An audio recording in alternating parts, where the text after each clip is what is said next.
Hello everyone, as in the last class we have been discussing the three large apertures in the Norma Frontalis. Now, today we'll discuss the frontal region and the bony features that are present in the frontal region. Now, talking about the superciliary arch. As you can see about the supraorbital margin, we have the superciliary arches. What are superciliary arches? These are curved elevation present above the medial part of the supraorbital margin. As you can see, we have a prominence as a curved elevation above the medial part of the supraorbital margin, and these are known as the superciliary arches. Now coming to the next thing, that is the glabella.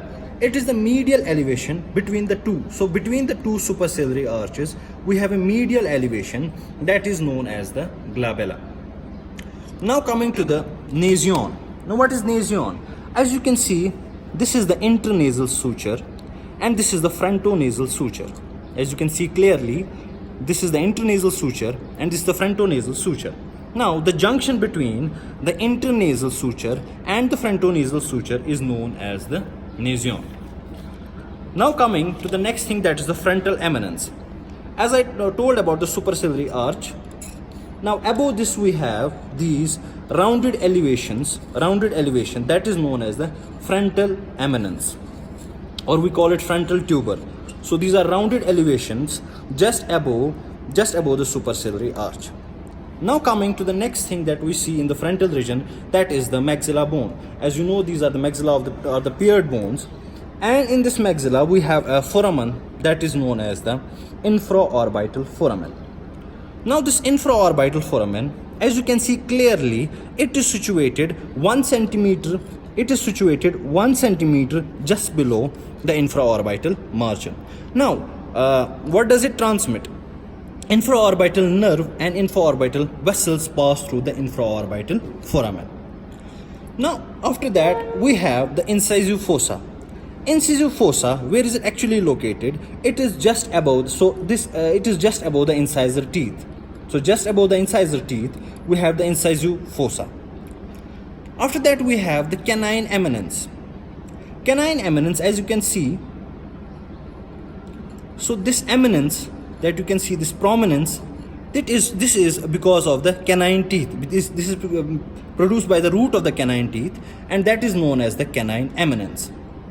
Now coming to the canine fossa. If we go lateral to this canine eminence, we have this fossa here that is known as the canine fossa, and levator anguli oris attached on this fossa. So this is the canine fossa. So as I told you, this is the canine eminence. Canine eminence is produced by the root of the canine teeth, and lateral to this we have the canine fossa, where I said to you levator anguli oris is attached.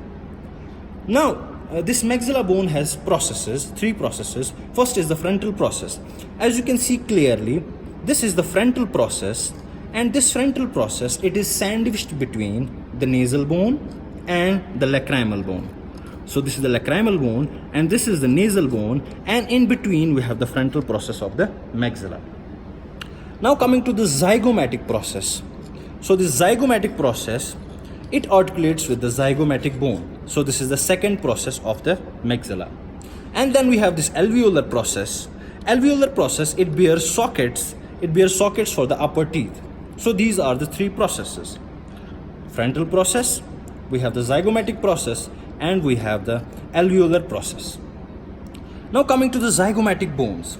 As you know, zygomatic bones are paired bones that are present in Norma Frontalis.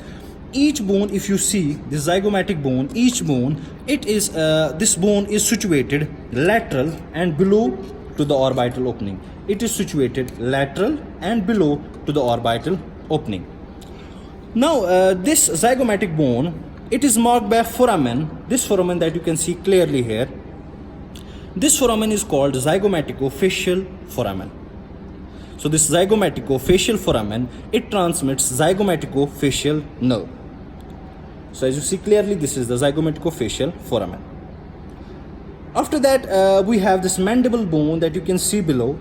It forms the lower facial skeleton, but for the details of this mandible bone, we'll have a next class, separate class for this. So this is all about the Norma Frontalis. Thank you.